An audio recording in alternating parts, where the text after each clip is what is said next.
A castle on the verge of bankruptcy. A marriage arranged for money.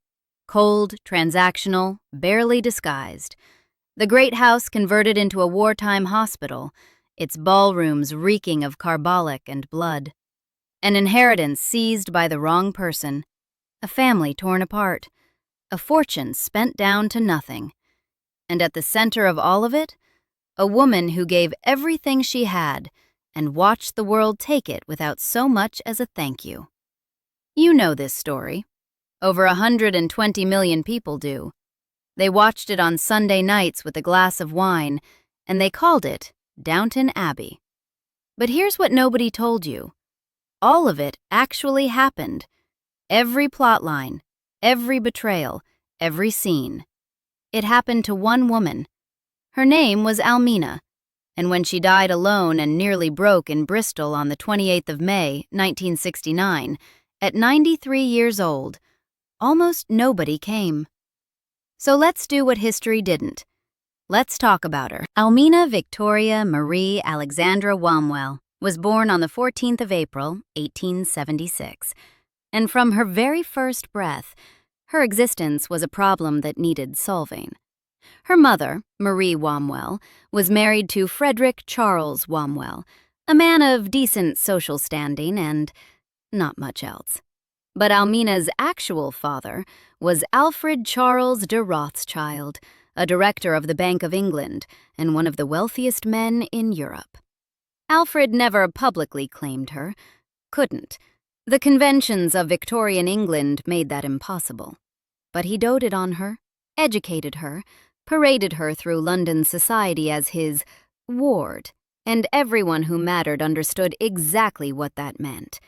She grew up rich and stained at the same time, surrounded by Rothschild money, but marked by illegitimacy, the one thing that money, no matter how obscene the amount, couldn't scrub clean.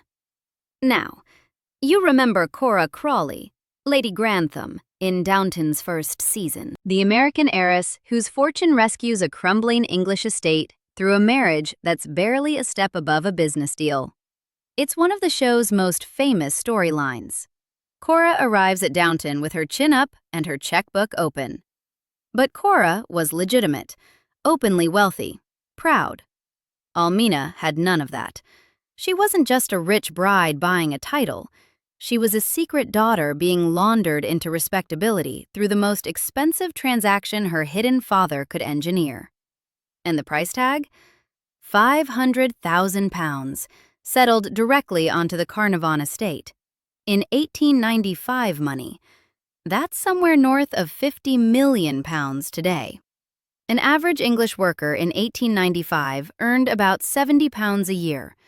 Alfred was handing over the equivalent of more than 7,000 annual salaries in a single stroke. On the 26th of June, 1895, 19-year-old Almina Wombwell married George Edward Stanhope Molyneux Herbert, the 5th Earl of Carnarvon, at St. Margaret's, Westminster.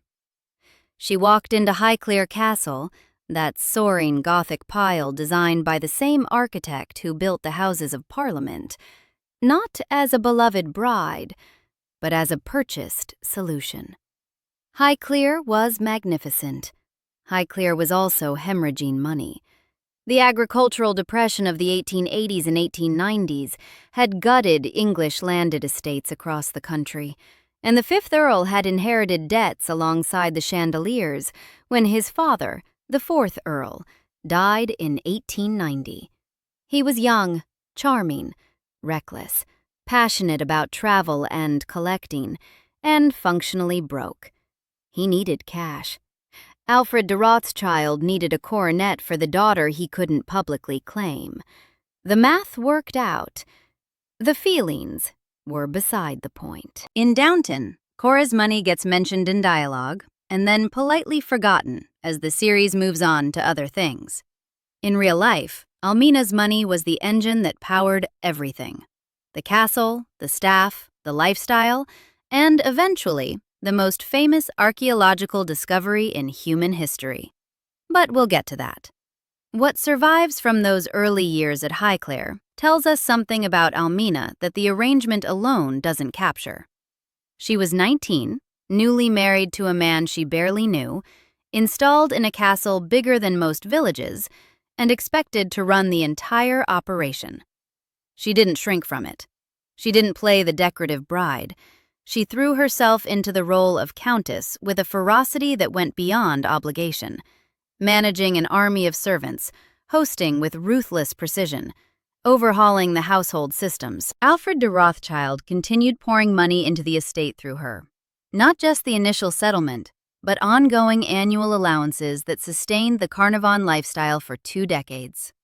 She was, in every practical sense, the financial engine of Highclere. And she knew it, which makes what happened later all the more obscene. Because first, there was a war. August 1914, Britain enters the First World War, and the great houses of England respond with varying degrees of enthusiasm.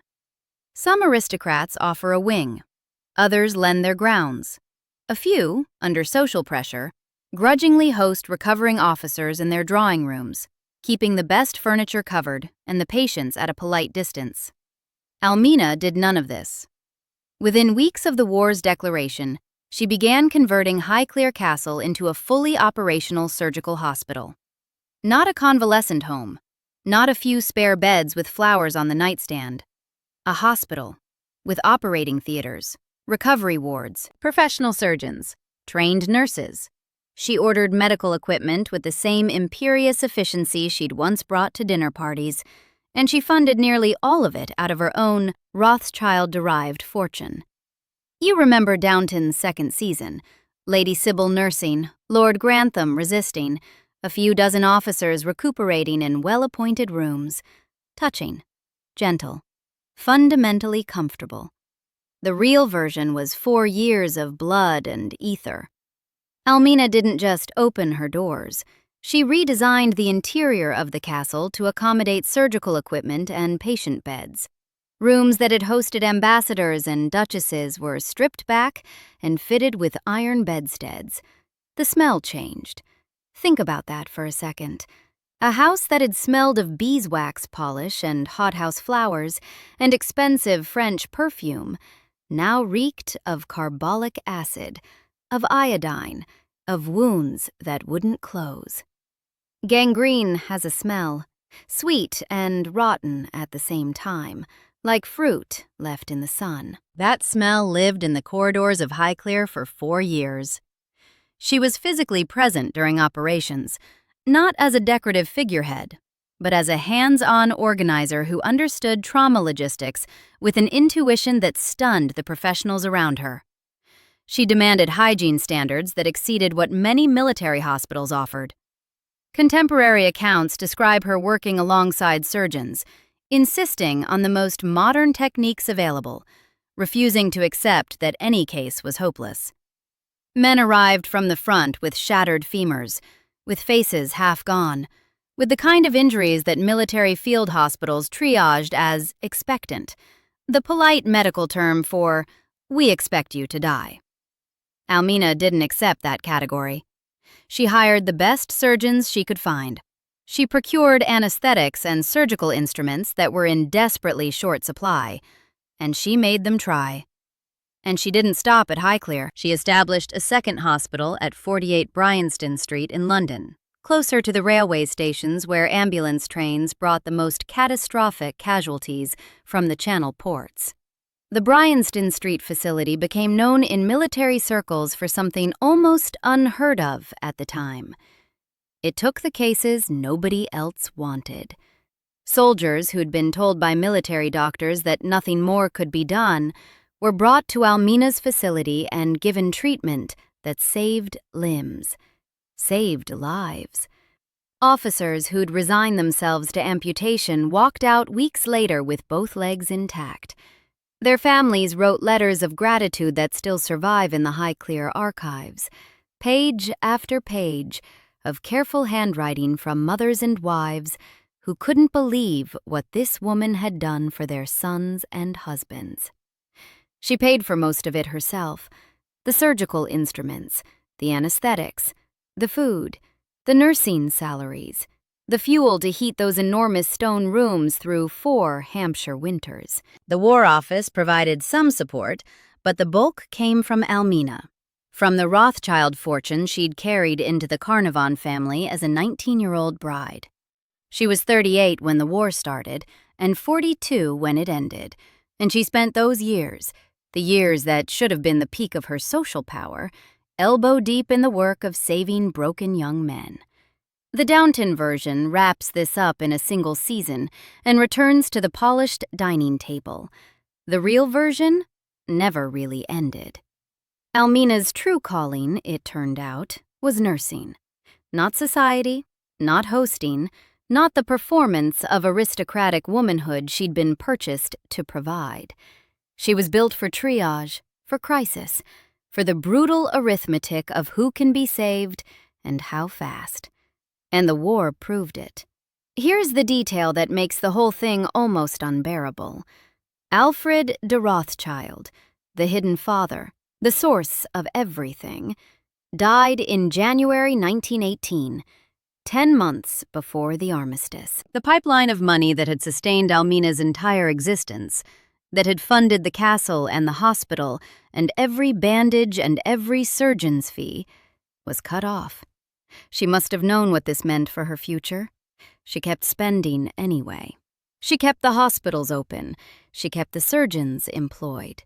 She kept saving men's lives with money she would never get back, money that no one would ever replace, money that she would spend the rest of her life desperately needing. That's not a character in a television drama. That's something else entirely. Which brings us to the tomb. Follow the money. It's the oldest instruction in investigative work, and when you follow the money behind the single most famous archaeological discovery of the 20th century, the trail leads straight to a woman whose name appears in none of the popular accounts. November 4th, 1922. A young waterboy working for archaeologist Howard Carter stumbles onto a stone step cut into the bedrock of Egypt's Valley of the Kings. That step leads to a sealed doorway. That doorway leads to a descending passage. And on the 26th of November, when Carter and his patron, Lord Carnarvon, break through the inner seal and hold up a candle, the light falls on gold. Everywhere, the glint of gold. And the intact tomb of Tutankhamun, the boy pharaoh buried in splendor over 3,000 years earlier and then forgotten by the world. The discovery electrified every continent. Carter became the most famous archaeologist alive, and the 5th Earl of Carnarvon, Almina's husband, became a legend, his name permanently soldered to Tutankhamun in every textbook, every museum label, every documentary produced in the century since. Carter and Carnarvon, Carnarvon and Carter. Those are the names. But where did the 5th Earl's money come from? The Carnarvon estate had been functionally bankrupt before Almina's dowry rescued it. The £500,000 Alfred de Rothschild settled on the marriage, plus the ongoing annual allowances he provided throughout his lifetime, were the foundation of everything the 5th Earl did, including funding Carter's excavations season after season, across more than 15 years of digging, through summers of 100-degree heat, and winters when the team found nothing, and the skeptics said there was nothing to find. Estimates put the Earl's total archaeological spending at £35,000 to £50,000 across those years, several million in today's currency. Every penny of that spending capacity traces back to one source: the money that entered the Carnarvon family through Almina. The chain is airtight. No Rothschild money, no Almina marriage. No marriage, no rescue of the Carnarvon finances. No Carnarvon finances, no funding for Howard Carter. No Carter funding, no Tutankhamun. It's a straight line from a 19-year-old girl walking into a church in Westminster to the unsealing of the most spectacular tomb ever found in Egypt 27 years later. And in the vast literature about Tutankhamun, the exhibitions that have drawn tens of millions of visitors worldwide, the hundreds of documentaries, The books that fill entire shelves. Almina's name appears essentially nowhere.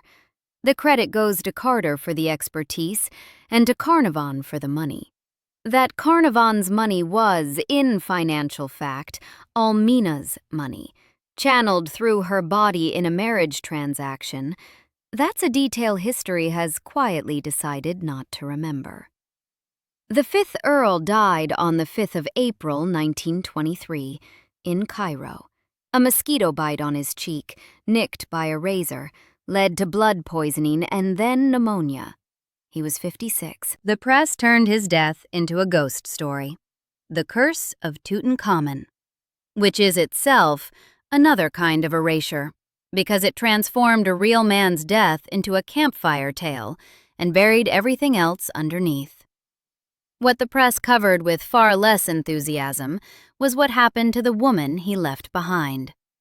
Almina was 47, a widow, mother of 2, a son, Henry, and a daughter, Lady Evelyn, and facing a future in which the fortune she'd brought into the marriage had been substantially spent. On a castle, on a war, on a tomb. Everything that remained went to her son.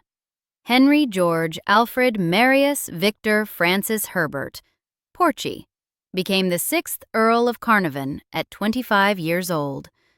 By the customs and laws of English aristocratic inheritance, he got the title, the estate, and the contents of Highclere Castle.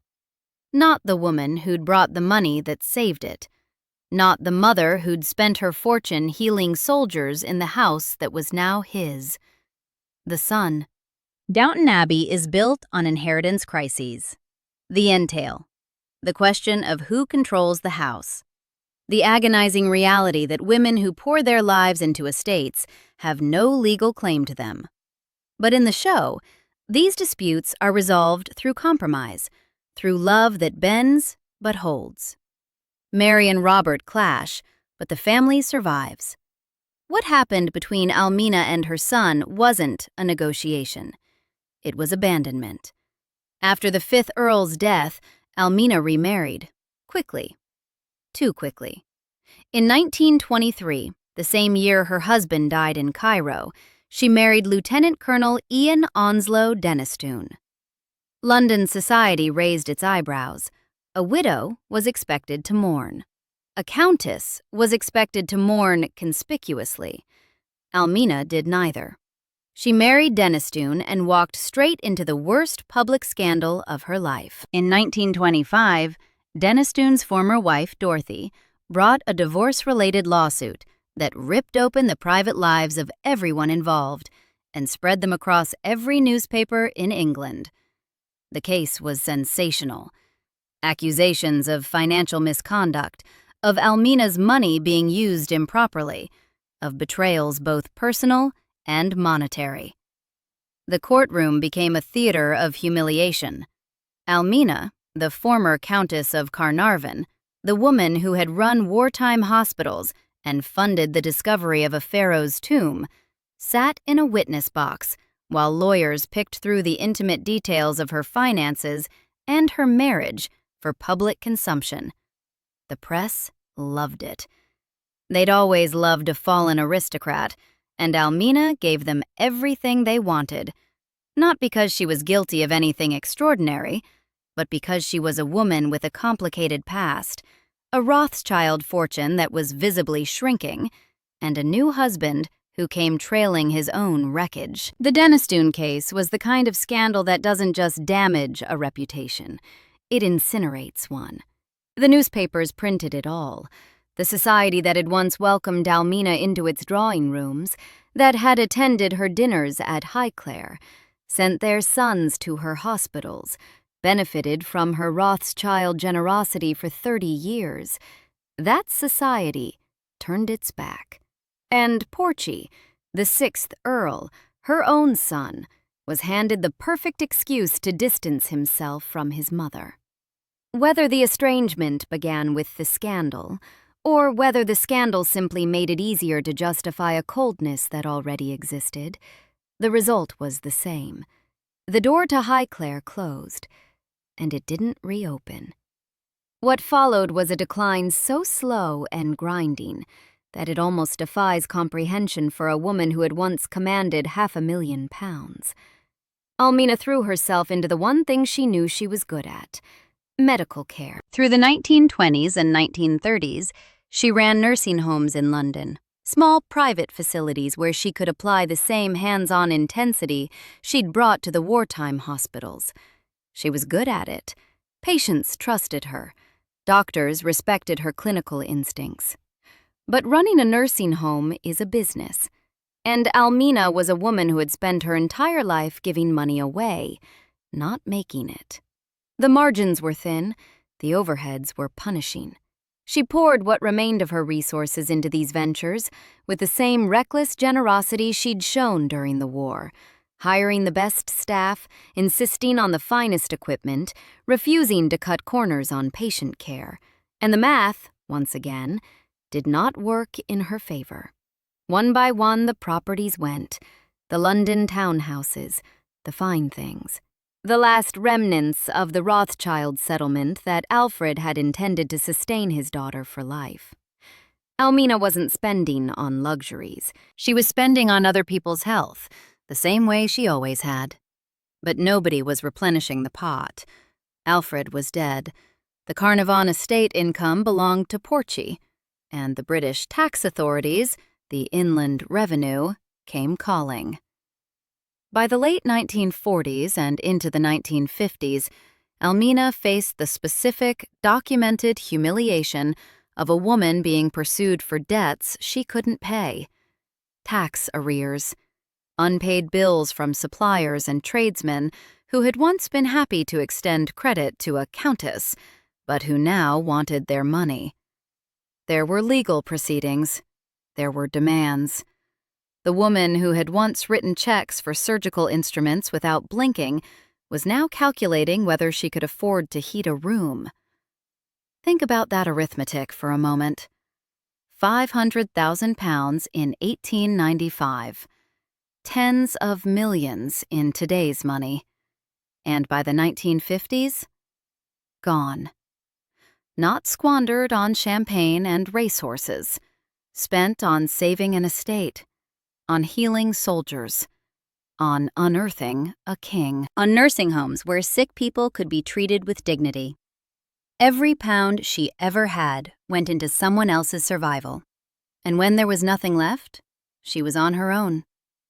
Her final years were spent in Bristol, not at Highclere, not in the London of her youth, with its glittering salons and Rothschild drawing rooms.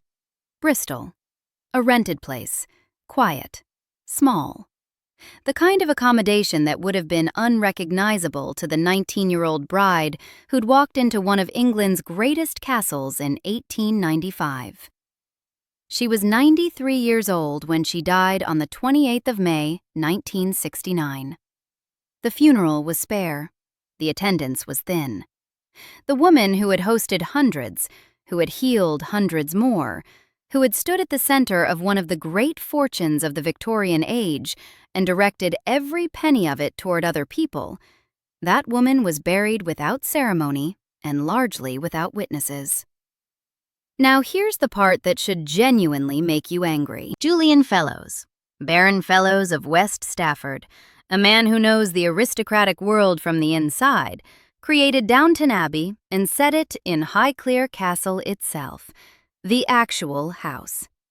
Almina's house. The current Countess of Carnarvon, Lady Fiona Herbert, wrote a book in 2011 called Lady Almina and the Real Downton Abbey, explicitly connecting the two stories. The parallels aren't hidden. They aren't speculative. They're documented and acknowledged. The money marriage, the wartime hospital, the archaeological expeditions, the inheritance, the ruin. And Fellowes should be admired for this, not criticized. He saw Almina's story. He recognized its power.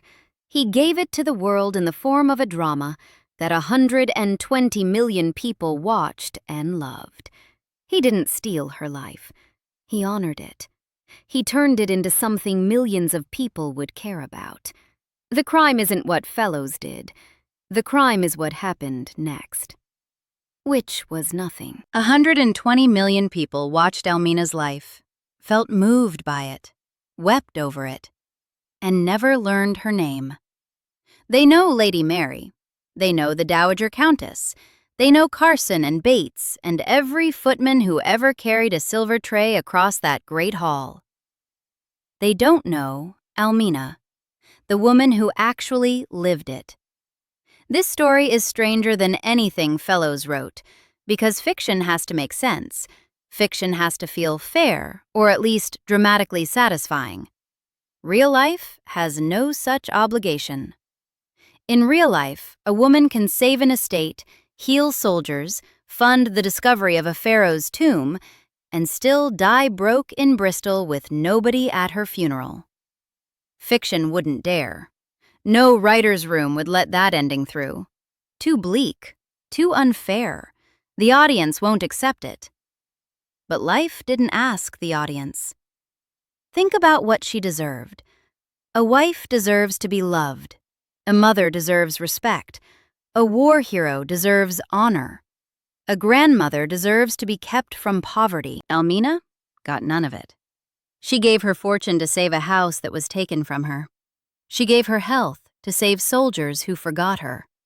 She gave her money to unearth a king. And history remembered everyone's name but hers. She gave her love to a son who walked away. But here's what you can do that history didn't. You can remember her name. Julian Fellows gave her story to the world. The world loved the story and forgot the woman. You don't have to. By watching this all the way to the end, you've done something that almost nobody at her funeral did. You showed up. You're a memory keeper now. That counts for something. Her name was Almina. Don't forget it. Subscribe for more stories like this.